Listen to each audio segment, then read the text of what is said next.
আসসালামু আলাইকুম বন্ধুরা, আপনারা দেখতে পাচ্ছেন যে পুকুরটা, এটা দেশনেত্রী বেগম খালেদা জিয়ার বাড়ির পাশে একটি মসজিদের পাশে বিশাল এক পুকুর।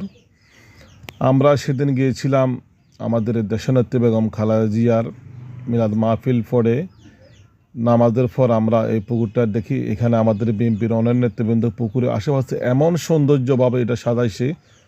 হ্যাঁ, এটা পরশুরাম ফুলগাজী শ্রীপুর গ্রামে অবস্থিত।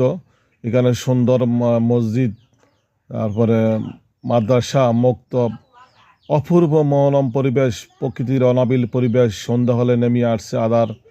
আমরা সন্ধ্যার পর পরে চলে আসছি, কিন্তু আসতে মন চায় না। কি এক বিশাল! আমাদের নন্নবে তোয়ানি ভাই, আলাউদ্দিন সরোয়ার, ফাটানগর বিএনপির ইউনিয়নের সভাপতি সরোয়ার ভাই, অনেক লোকজন সেখানে, অনেক বন্ধু পেয়েছি। কিন্তু অদৃশ্য খুব সুন্দর মনোরম পরিবেশ, এগুলা দেখার মতো। Very nice. আপনারা যে কোনো সময় গিয়ে দেখে আসুন।